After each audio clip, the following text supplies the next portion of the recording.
Kula bali wonten kirang langkungipun wonten lepatipun anggen kula matur nyuwun agung ing pangsami kepareng kula pungkasi bila taufik walidayah. Wassalamualaikum warahmatullahi wabarakatuh. Salajengipun dumateng para rawuh sumangga sugeng mresani kagunan Jawi pagelaran ringgit pacucal sedalunatas kanthi lampan Semar Bangun Kayangan kabeber dening Ki Dalang Gading Pawukir Seno Saputro. Dumateng panjenenganipun Ki Dalang Gading Pawukir Seno Saputro lan sedaya kru kadherekaken. Nuwun matur nuwun.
ilahing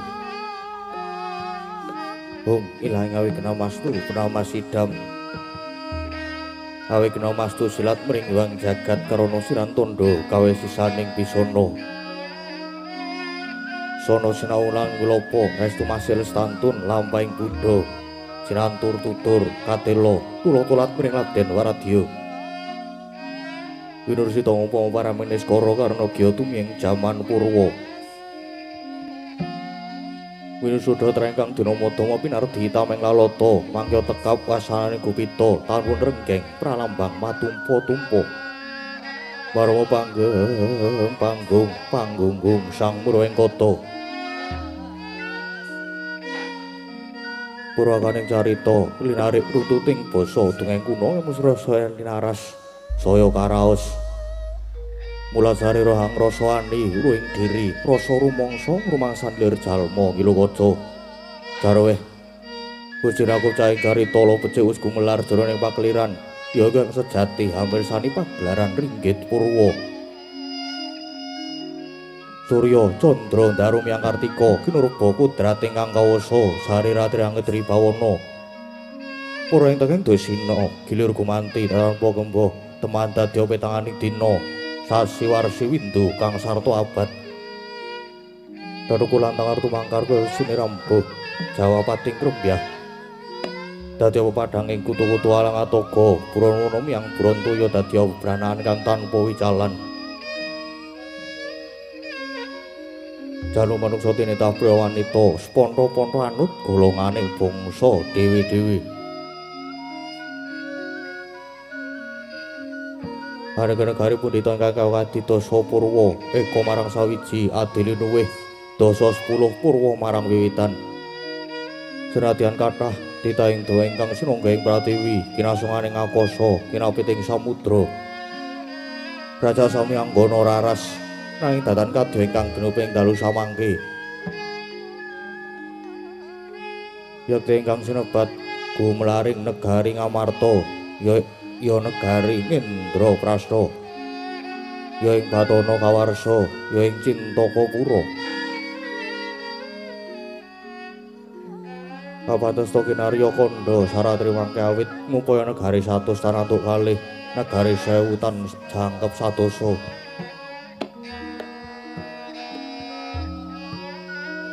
dasar negari ingkang panjang punjung pasir wukir loh jirawi Gemah ripah loja kerta tata turaharja tur dasar para kawulane sadaya samya sayek saeka kapti akarya luhuring nusa bangsa lan negari tuwa negari Indraprastha kena winasta negara ingkang gedhe obore padhang jagate dhuwur kukuse jero tancepe adoh marang kuncarane mula datana momokal lamun nganguwung tejane ngambar arumpun taping nagri lah sinentawa ingkang jumeneng nata ambek bau denda Anyakawati yakti aja juluk Maha Prabu Puntadewa ya Prabu Yudhistira ya Prabu Darmakusuma Darmawangsa ya Sang Dwija Kangka ya Sang Ajata Satru Nalika ingkang berbudi pawelaksana tur ambek angayomi dharma angayomi agami suci angayomi para kawula kang sami angreksa raharjaning negari tuwin angayomi dhateng haing sapadha-padha anggung hangosi dhateng asanes jumeneng ing sang nata nyata saking setya bektinipun para kadang Pandhawa ingkang ngembat ing ring praja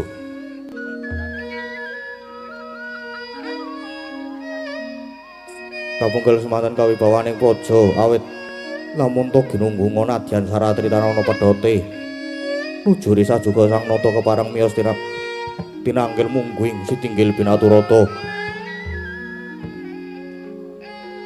kadhep dening para kadang ngaglah yayah prayit mengke tuhu menika pisanipun satriya ing Jodipati kekasih Raden Werkudara dene kang lenggah mabukuh amarga rumuka lir Kanjeng Bantala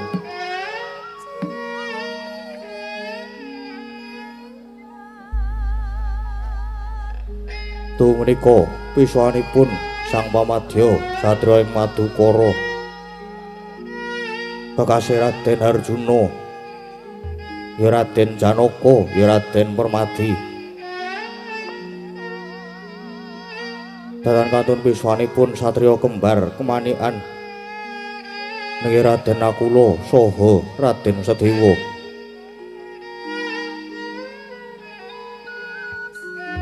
dening kang pinangka tetinding para wadya kasambet wiswanipun para mantri bupati nayakaning praja amben blabar panjaya samudra datanpa tepi maneka busananing para wadya tinon kadipandraing puspita nalika semanten kagiat kadara wekasan nampi rawuhnya ingkang raka nata mandura Prabu Baladewa ya Prabu Balarama kepareng lenggah jajar lan sang nata pramila daya-daya den acarani dadi mangkono pangodas maraning ndri ingkang dereng kawedharing lisan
Sri Tinon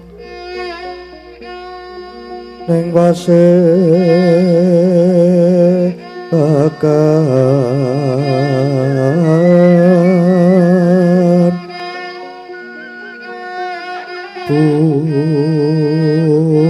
busana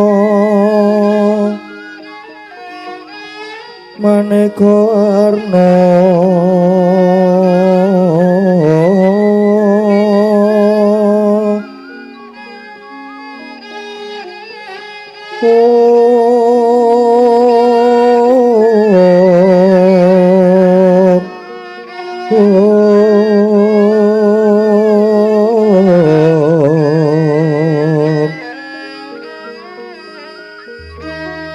Sepak puspiteng udyono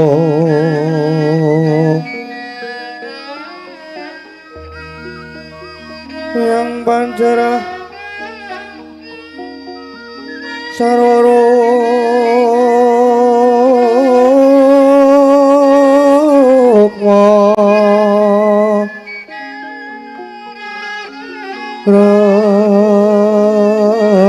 ranggeng maneh narawata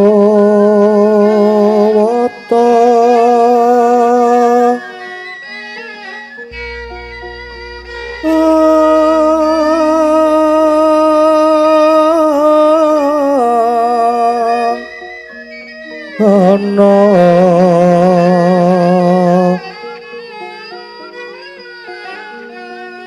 Obro prabanyo kang sumirat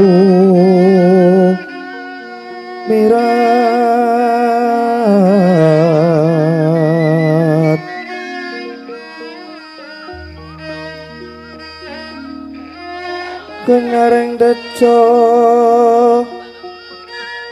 lewaran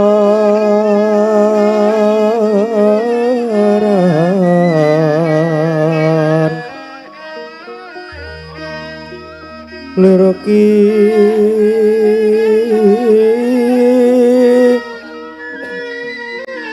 laci sireng dadek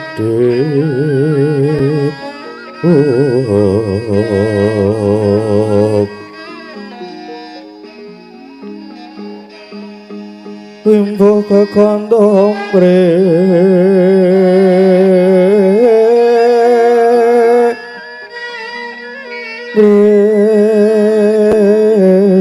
ingin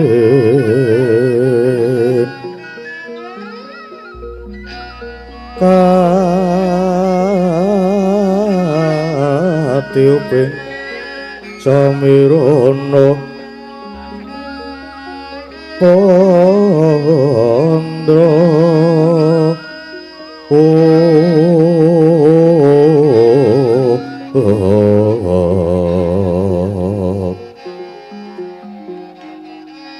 sabaran mangambar kungas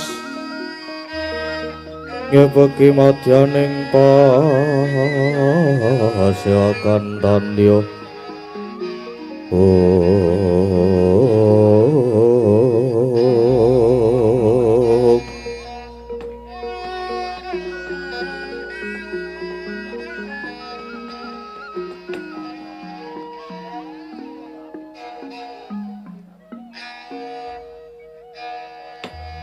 Duh, Iwang Murbingrat mugi ambabar napa pajar.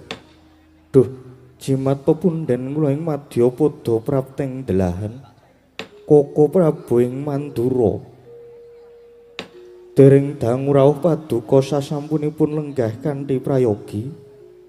Kepareng uri paduka ngaturaken pambagya panakrami tuwin sumengkeming pabekti kula mugi kunjuk wonten sandhap pepadanipun jeng Koko Prabu ing Mandura. Koko Prabu jagat dewa Bathara. Ih, Yai, ih. Sakalangkung kecadhong kanthi asta kekalih kawontenaken wonten ing Pranaja kacancanging puncak ing weni. Paring pambagyanipun Yai Prabu ingkang rumentah dhateng Rakanto Mandura. Lan inggih pamujinipun Yai Punta kasambuh Pengayomaning Hyang Agung Lulus Raharja praptanipun ingkang raka boten manggih alangan setunggal menapa. Kejawi saking menika astutinipun ingkang raka sayogi katur wonten ngersane Yai Samyaji. Gurawalaning penampi kula paring pangestawanipun Koko Prabu sangit kula pundi saengga jimat paripih samangke mugi kaskecakno anggen pinarak lenggah Koko Prabu. Yai nggih. Sampun boten kirang prayogi. Wah. Baladewa kakangku. Sarawuhmu aku ngaturake basaku lan bektiku katur ngersane Baladewa kakangku. Kadhahipun Kakang Yai Werkudara ngaturake pangabekti banget dak tampa karya bombong penggalihipun Kakang. Pasturipun Kakang wae tumrap marang Si Adi Werkudara. Yo. Tak pundi dadi jimat. Nadyan kula semanten ugi Koko Prabu ing Mandura rawuh paduka keparengipun Arjuna ngaturaken sumengkeming pangabekti. Kadhahipun Kakang Dimas Jaraka banget dak tampa andhayanana teguh kayuwananing pun Kakang. Astutinipun Kakang wae geage tampanana Yai. Nuwun kapundi wonten ing mestaka mugi ndadosna jimat paripih. Nadyan ingkang rai kembar rawuh paduka Koko Prabu ing Mandura ngaturaken pangabekti Koko Prabu. Yai kembar wis tak tampa ndadekke gumbiraning manah. Duh Koko Prabu jimat pepunden kula. Bingahing manah persasat kadidene kejugrukan wukir sari klebaning samudra madu. Inggih awit rawuhipun jeng Koko Prabu. Krana anggen kula ngrantu rawuhipun Koko Prabu pindha ngentosi kumambanging Sila Kresna sileming baeta gabus. Awit nalika Koko Prabu dereng rawuh raos sing manah kula peteng dedet liwengan pindha bangun kasaputing lebu. Nanging sasampunipun Koko Prabu rawuh minangkani menapa ingkang dados panyuwun kula. Biar padang trawangan raos sing manah kula pepindhanipun kadidene lumampahing wanci panglong kepapak obor 1000. Krana saking pandugi kula inggih namung Koko Prabu ingkang saged minangka dados pepajar pepetenging manah kula. Ingkang mekaten Koko Prabu saestu diagung pangaksaminipun bilih rawuhipun Koko Prabu ing Mandura sanget kula pondhongi mangersa Koko Prabu ing Mandura jagat dewa menara. Yai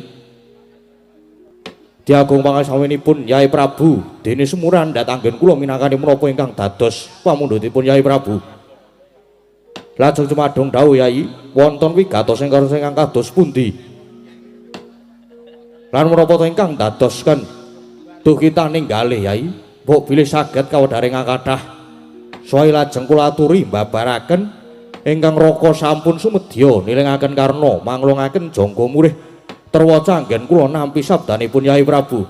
Yai Prabu ing Amarta. Andra ingkang puspita rum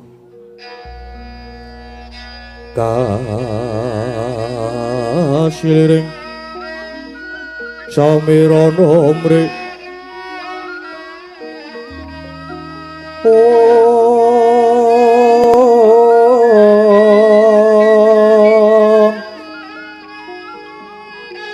Sekar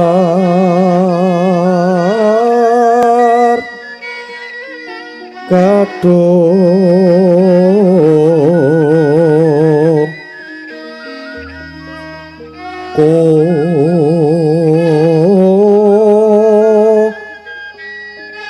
ngas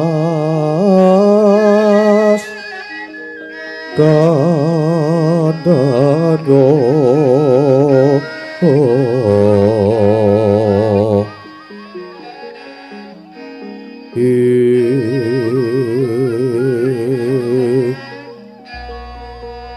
maweh raras retnaning giya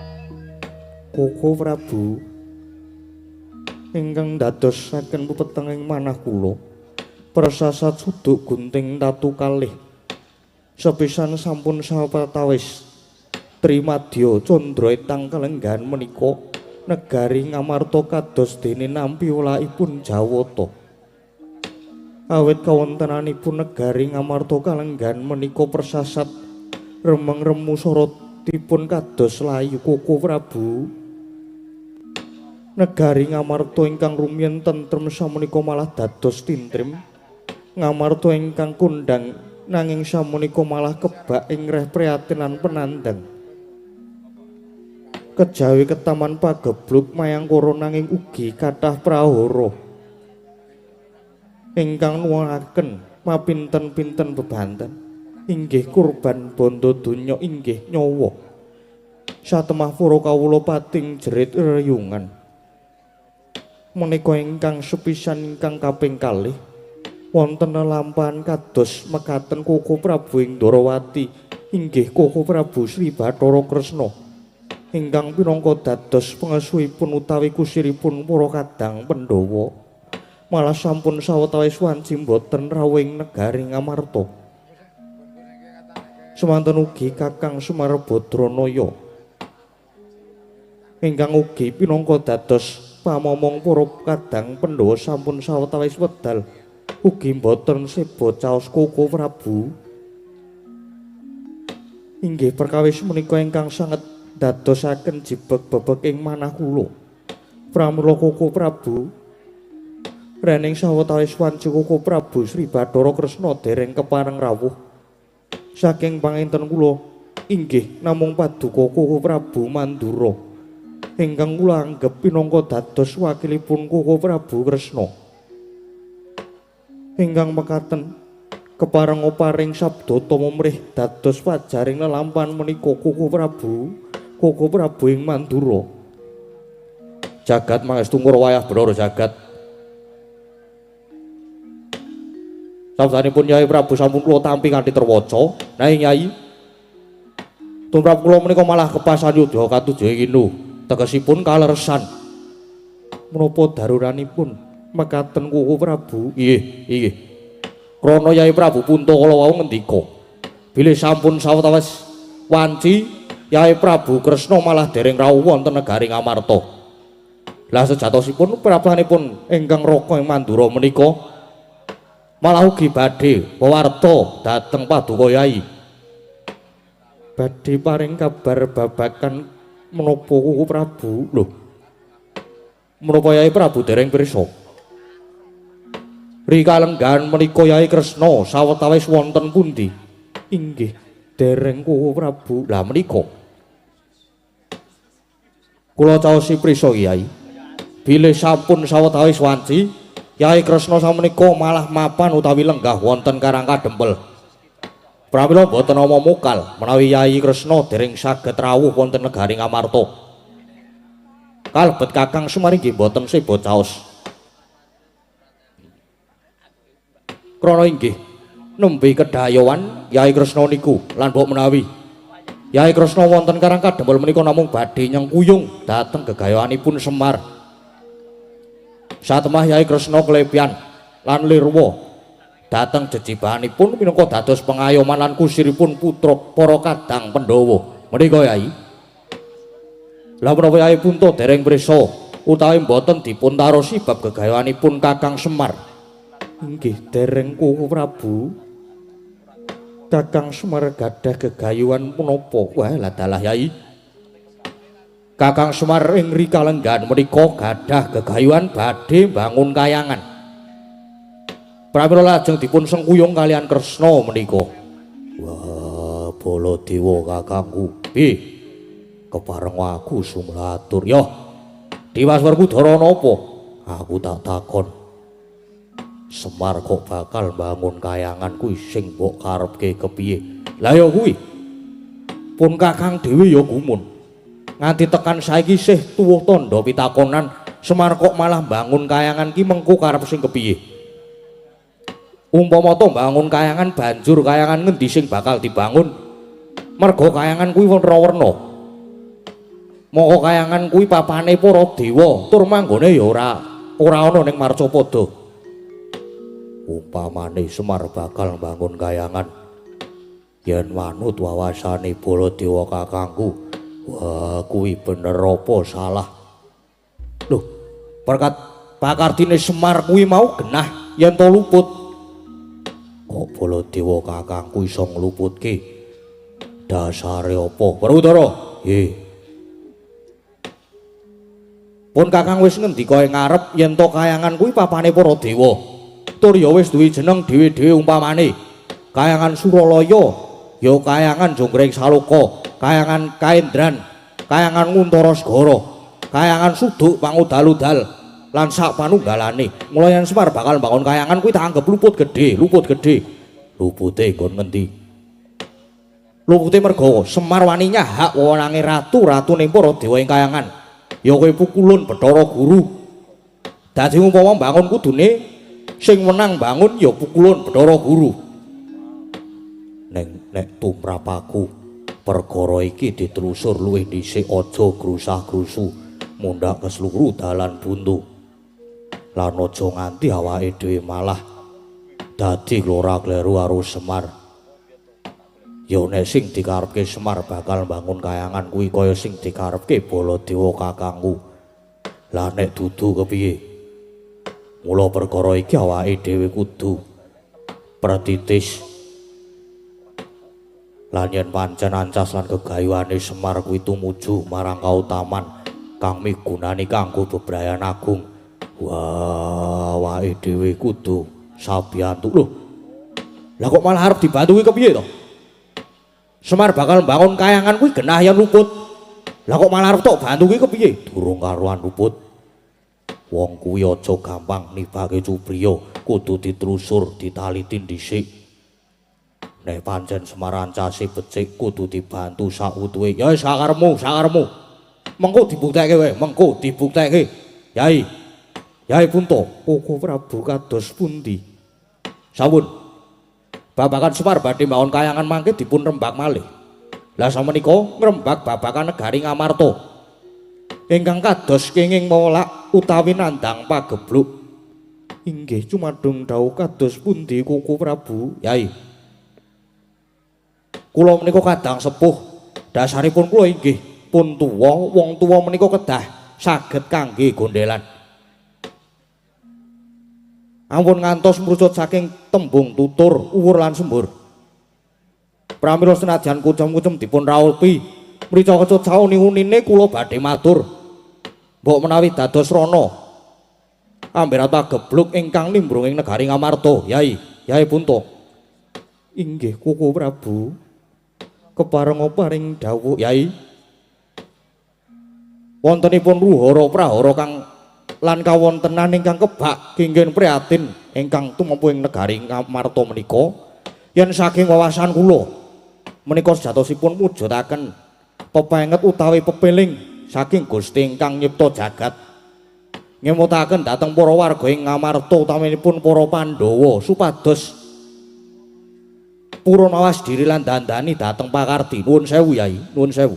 Kula mangertos bilih warga agung negari Ngamarta menika kebangetan anggenipun dewa-dewaaken dhateng pusaka inggih menika Kyai Jimat Jamus Kalimasada, Payung Tunggul Naga lan Tumbak Karawelang. Menika kesangeten nggone mundi-mundi nganti padha lali dhateng Panembah Jati, ngiwakake nggone bekti marang Gusti merga padha nyembah kalian wujudipun pusaka ingkang dipun aji-aji kalian tiyang Ngamarta. Nyuwun pangapunten menika klentu klip lepat Yai lepat. lan dosa ingkang boten saged pikantuk pangapura saking Gusti menika.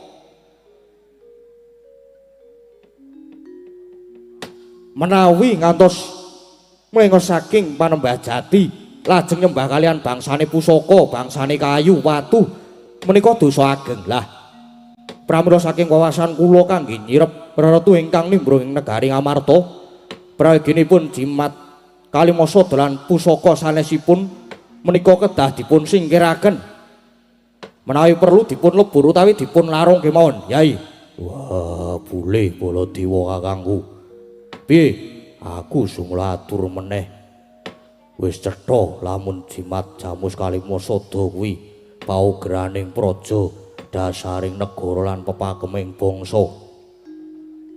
Yen nganti mengko para kawula didohke saka Kalimasada, apa ora banjur ngrusak marang rasa panunggal lan bubrake rasa kamanungsan.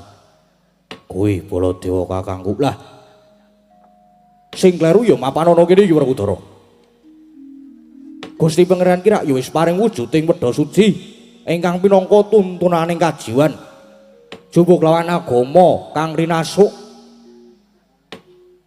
Yen pancen Pangeran wis paring pranatan lumantar Wedha Suci, kena ngapa kok menungso gawe tatanan dhewe lumantar wujuding Jamus Kalimasada?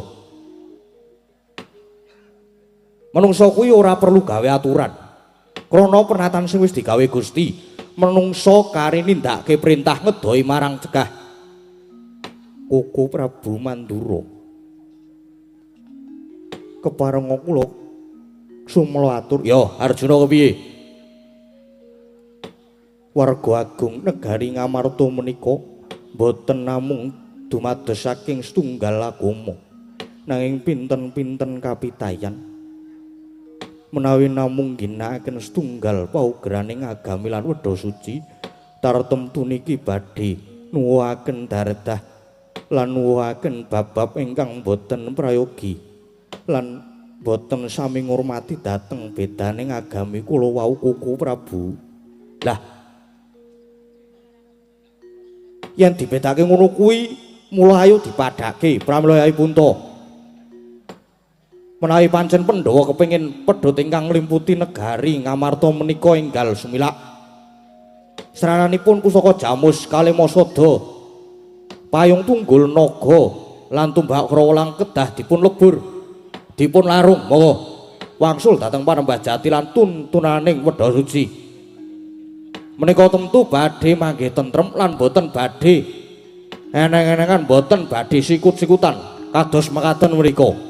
Yai Prabu, sigra-sigra yen pramana kanca, sigra ngraketa nawang sesangka.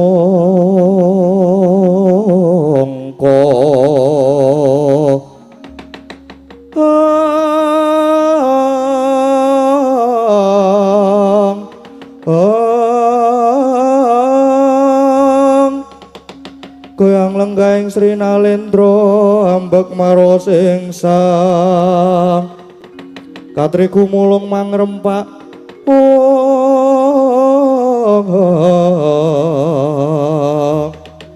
katri gumulung mangrempak ing waja Guruda gulureh kakiri-kiri, Guruda gulureh kakiri-kiri kumregut makut mangajab. Oh wau to kadang-kadang pengantikanipun ingkang Rakanata Mandura Prabu Baladewa satemah karya legek jroning wardaya Sang Prabu Puntadewa. Nanging caritaning mriku anglenggahi kanyut minangka wardu, kanyut wong angganten wardu wong akecoh nginangu durung abang ida dereng mancing pertala kasaru geger Paseban Jawi. Tu menika pisanipun utusan saking Karang Kadempel, Punakawan Petruk Ngantong Bolong saha Punakawan Bagong Miyak sagung para ingkang sumewa dadosaken horeg ing pasewakan. Kanca, ana dayuh. Ana dayuh apa? Ana. Walah lagi ngrungokke aku. Ana dayuh. Ayo minggir. Ya ana dayuh, jaluk dalan.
Sinungwati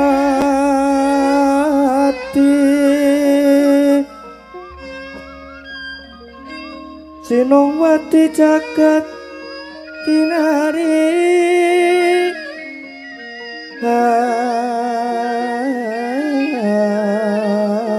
among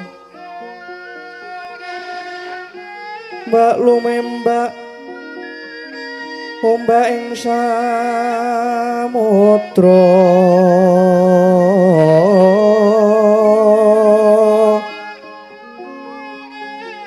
ae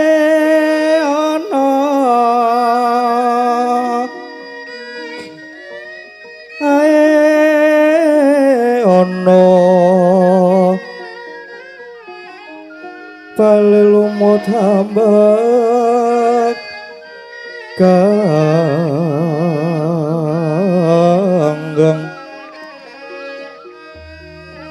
awito denceng-dencengan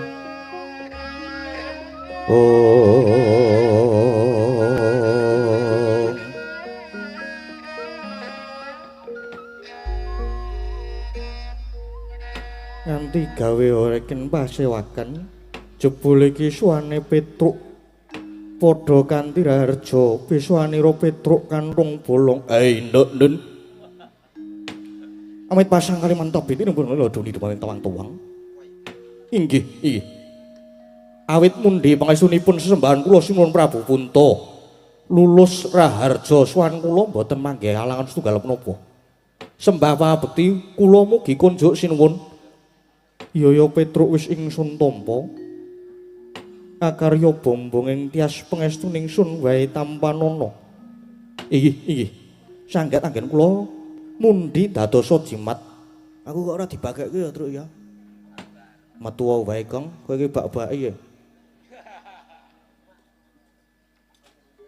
nah aku nak ning kene iki wae Truk ya ning kono kuwi wae anteng wah Petruk slamet tekamu inggih pangestunipun Ndara Werkudara wilujeng sowan kula bakti kula katur nggih Gus ya tak tampa Petruk esmusu mengko pengawak Bajra banjur ana wigati apa tumuli matura apa pancen sira diutus dening Kakang Semar inggih kepareng matur mbok bilih wonten lepat atur kula mangke nyuwun gunging pangaksami sinuwun ya ora dadi apa Petruk nggih matur nuwun waleh-waleh menapa sinuwun waleh-waleh menapa sowan kula menika jane dipun ngangken kalian Bapak Semar Bapak lumantar kula saestu nyuwun pangapunten yen pinten-pinten piswanan niki mboten sebo caos teng negari Ngamarta merga Bapak niku jane sakniki nembe ngempalaken para kawula ing Karang Kadempel sumrambah dhateng para warga ing Ngamarta krana Bapak sakmenika kepengin badhe mbangun kayangan lah niku mongko sampun cetha bilih ingkang ngayomi para kawula Ngamarta menika paduka sinuwun Prabu Puntadewa. Lah kalenggahan menika paduka sinuwun Punta sakadang Pandhawa katuran supados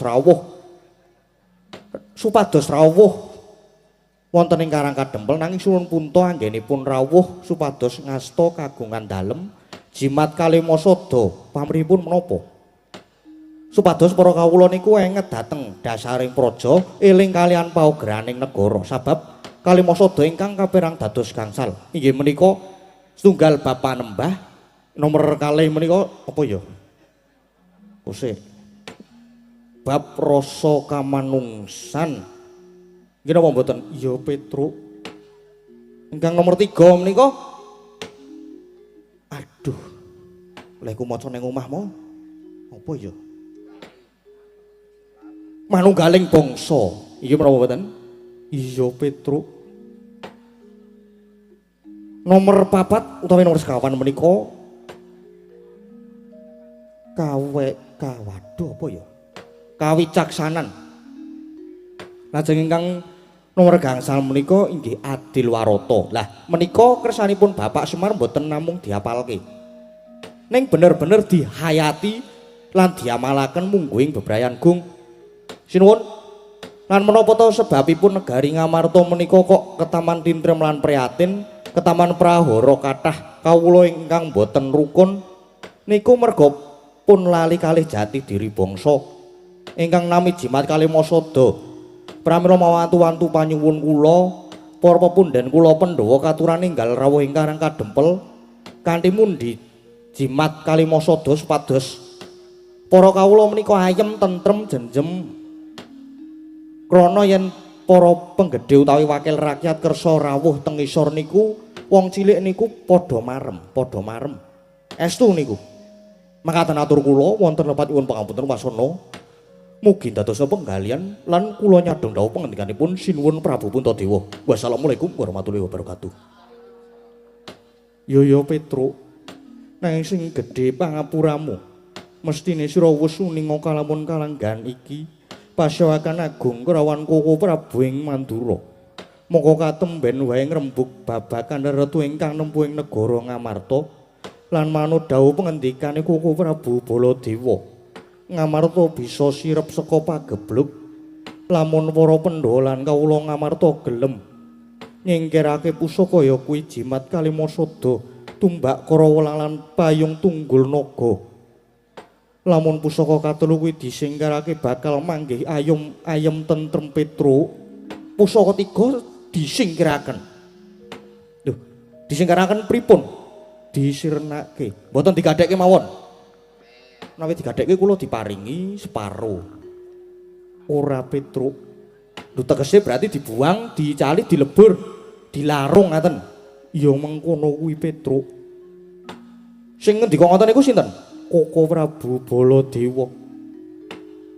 Jane le ngendika ngoten niku duwe pikiran mboten to?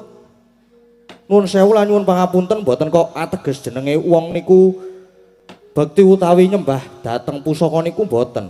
Nanging menika ngurmati dhateng para leluhur kina. Para pahlawan ingkang sampun yasa wujudipun pusaka ingkang endahipun kados makaten lha kok gledhek petele kok mung ngarep dibuang niku nalare pripun jane niku.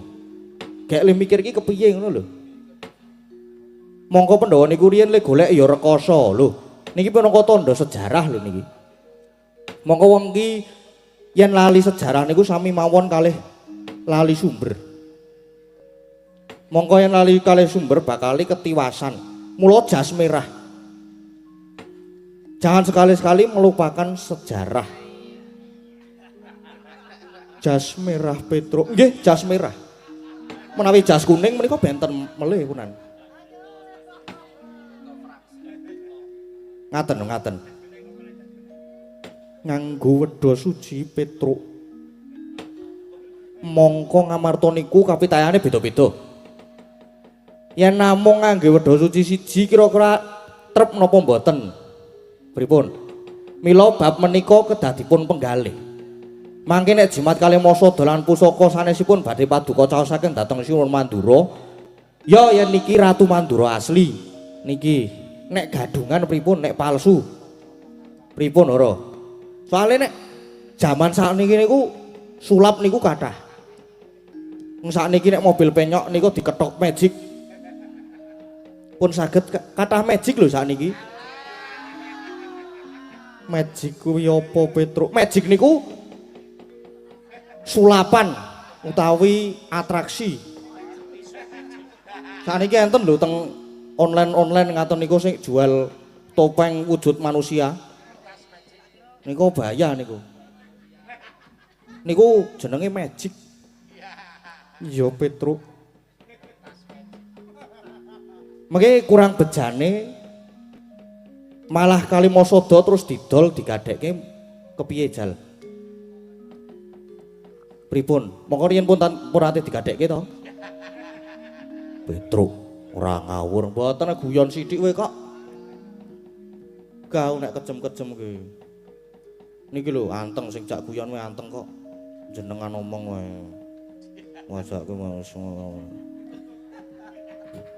Kau ngono wae. Merga ngerti nek kringkiane Pandhawa niku mapaning jimat Kalimasada niku. Ngati-ati ngatos-atos waton Prabu Puntaweswara ngastu Kalimasada Ngamarta gari ngrubuhke napa mboten bebayani niki mengke. Mila wonten tetembungan sedumuk bathuk senyari bumi. Gandeng Jemat Kalimasada menika paugraning negari. Mulane ana wong sing arep nyirnake lah mbok dewa mudhun to wis. Lah mbok ratu Mandura sisan nek wani garusiku nek wani arep nyirnake Kalimasada rawe-rawe rantas malang-malang putung tetep ajeng kula tabrak.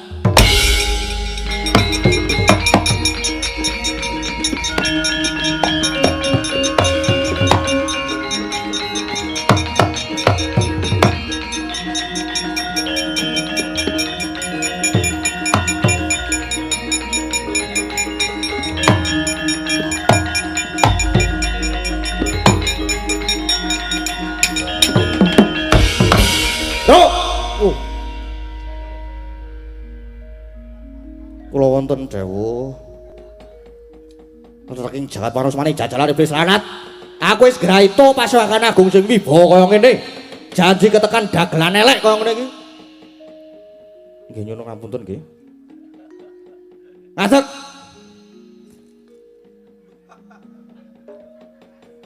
Bakale mesti bubrah kabeh burahe. Menawa Petruk.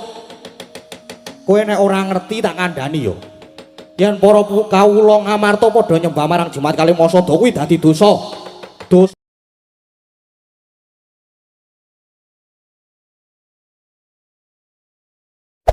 Hey there.